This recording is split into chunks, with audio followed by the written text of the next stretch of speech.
आज हम लोग कुछ ऐसे कॉन्सेप्ट्स को डिस्कस करने वाले हैं जिसमें बच्चों को कन्फ्यूजन होता ही होता है। उन कन्फ्यूजन्स को दूर करने के लिए कुछ बच्चे टेक्स्ट बुक पढ़ते हैं, कुछ बच्चे रेफरेंस बुक को देखते हैं, लेकिन वहाँ भी उनको प्रॉपर आंसर नहीं मिलता, राइट। उसमें से जो पहला कॉन्सेप्ट है वो है एरिया वेक्टर। हालांकि ये बहुत ही इजी है, बट फिर भी देखिए कन्फ्यूजन कहाँ आता है। सबसे पहले हम लोग एरिया वेक्टर समझेंगे, उसके बाद तब उसको थोड़ा सा एनालाइज करेंगे।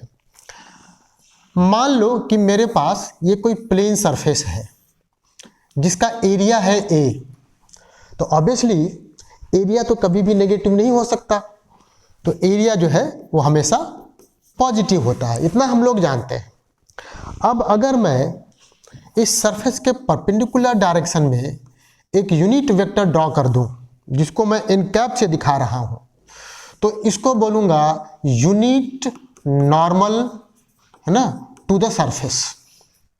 और तब मैं इस एरिया से रिलेटेड एक एरिया वेक्टर डिफाइन कर सकता हूं, वो होगा vector A equals to A in cap. मतलब area vector of this surface is a vector whose magnitude is equal to area of the surface and direction is perpendicular to the surface। अब confusion यहीं से start होता है। अब जैसे मैंने इस सरफेस की बात करी, तो इस सरफेस को हम देखो इधर से भी टच कर सकते हैं और इधर से भी टच कर सकते हैं।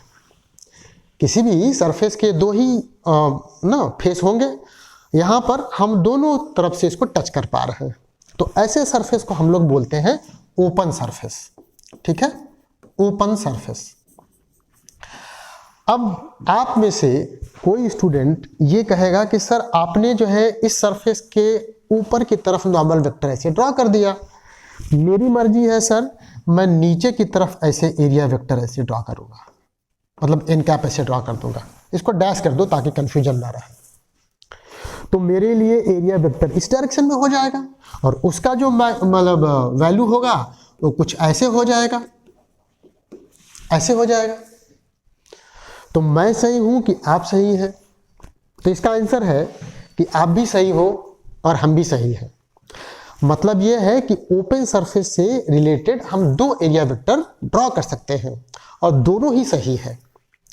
अब हमारे न्यूमेरिकल सॉल्व करते समय जो कंटेक्स्ट होगा क्वेश्चन का, प्रॉब्लम का मतलब, है ना, उसके अनुसार हम किसी एक को अपना एरिया वेक्टर चुनेंगे। तो यहाँ से हमारे पास ये आ गया कि ओपन सरफेस के दो एरिया वेक्टर पॉसिबल हैं और दोनों ही सही हैं, है ना। और ओपन सरफेस क्या हो गया? ऐसा सरफेस जिसको हम दोनों तरीके से, मतलब दोनों तरह से छू सकते हैं। अब आप समझिए कि मैंने एक दूसरे टाइप का सरफेस लिया जिसको हम लोग क्लोज सरफेस कहेंगे। हमने बिल्कुल ना जैसे स्फेयर ले लिया ऐसे, जैसे आप फुटबॉल खेलते हैं या क्रिकेट खेलते हैं, तो सपोज कीजिए ये क्रिकेट का बॉल है, स्पंज वाला, मतलब अंदर से खोखला वाला है। आपके पास बस सिर्फ एक ही ऑप्शन है, आप इसको बाहर से ही छू सकते हैं, अंदर से नहीं छू सकते, है ना। तो ये क्लोज सरफेस हो गया। और जब बाहर से ही छू सकते हैं तो आपके पास ऑप्शन यही है कि इधर ही आप एरिया यूनिट वेक्टर ऐसे ड्रॉ कर सकते हैं। तो इस केस में जो एरिया वेक्टर होगा वो यूनिक होगा, मतलब एक ही होगा। थोड़ा सा हम और स्पेसिफिक हो जाएं और एक और एग्जांपल लेते हैं जो अपने न्यूमेरिकल में कई बार आता है कि सपोज करो ये मेरे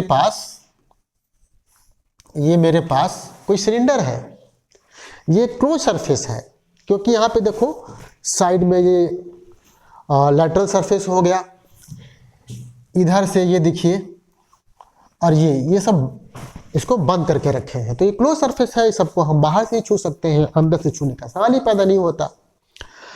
अब अगर मुझे कहे कि यार इस पार्ट में चले आओ और इसका एरिया वेक्टर ड्रॉ करके दिखाओ, तो मेरे पास चॉइस क्या है? मैं सिर्फ इधर ही एक यूनिट वेक्टर ड्रॉ कर सकता हूं। अगर इसका एरिया ए है तो मेरे लिए एरिया वेक्टर हो गया इस डायरेक्शन में ए एन कैप के बराबर।